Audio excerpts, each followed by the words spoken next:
नमस्कार दोस्तों, स्वागत है आपका। आज जो हम कहानी देखने वाले हैं वो एक सच्ची कहानी है। ये हमारे भारत की ही दीपाली नाम की एक लड़की की कहानी है। एक बार उसका ऑपरेशन हो रहा था दोस्तों, और उस ऑपरेशन में उसने ये देखा कि अचानक ऑपरेशन के बीच में ही उसको अचानक चेतना उसकी जाग गई, उसको होश आया। उसको ये पता नहीं चला कि अचानक उसके साथ ये सारी चीज़ें क्या हो रही है। और उसने ये देखा कि एक बहुत ही बड़े सुरंग में वो अंदर ही अंदर चली जा रही थी।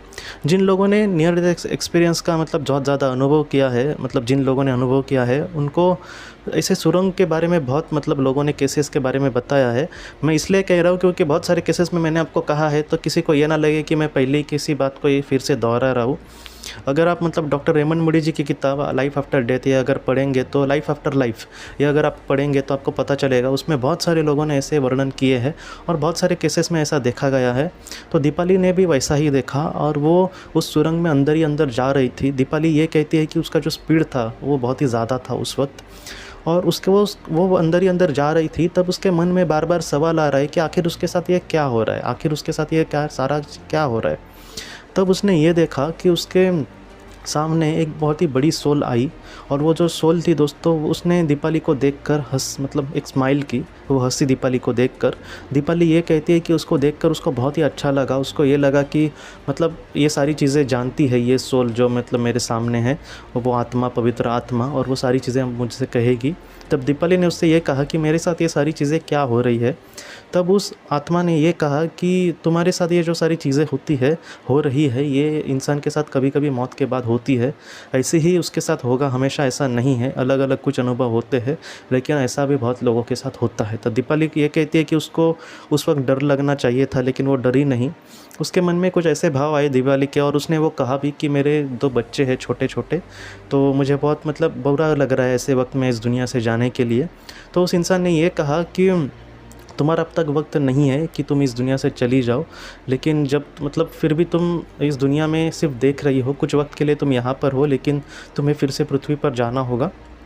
और उस आत्मा ने ये कहा कि मुझे तुम्हें ये कहने के लिए भेजा है कि जो तुम्हारे करीबी लोग हैं वो हमेशा तुम्हारे साथ है, तुम उसकी चिंता मत करना।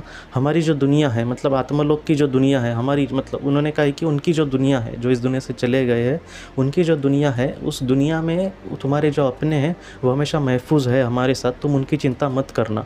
तब दीपाली को बहुत अच्छा लगा। दीपाली ने मद में वो जो आत्मा थी दोस्तों, वो इस दुनिया उसने वो वहाँ से ओझल हो गई, और उसने दीपाली को कहीं ना कहीं बाय करते समय हम जिस तरीके से एक दूसरे को देखते हैं वैसा देखा, और वो चली गई। और दीपाली ये कहती है कि बाद में सारी चीज़ें फिर एक सब कुछ ख़त्म हो गया और एक अलग सा अंधेरा वहाँ पर हो गया। और दीपाली ये कहती है कि वो फिर से अपने बेड में आ गई, और उसको जब चेतना आई तब वो बेड पर लेटी थी और उसका अच्छे से ऑपरेशन भी हो गया था। दीपाली ने ये कहा है कि ये घटना आखिर उसके साथ क्यों हुई।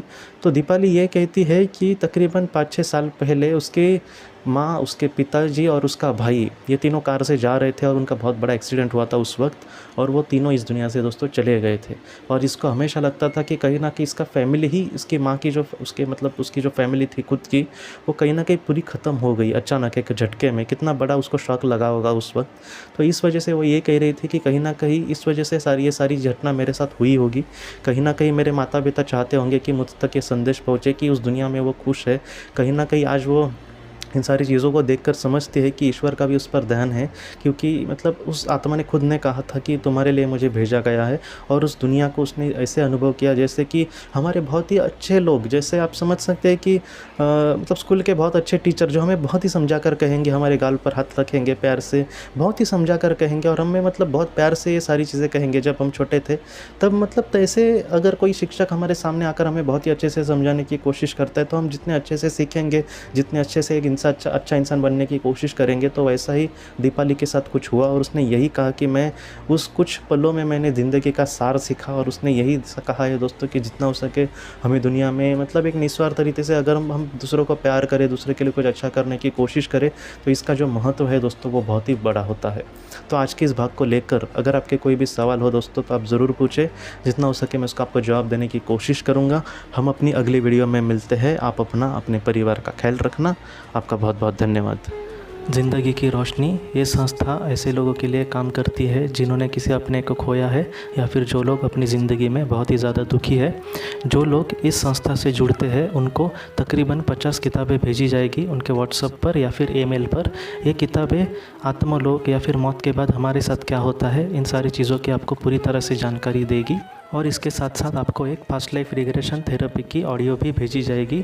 इस ऑडियो की मदद से आप घर बैठे अपनी पास्ट लाइफ रिग्रेशन करने की कोशिश कर सकते हो। बहुत लोग पास्ट लाइफ रिग्रेशन थेरेपिस्ट के पास किसी कारण के वश नहीं जा सकते, तो ऐसे लोगों के लिए मदद के लिए ये ऑडियो तैयार की गई है।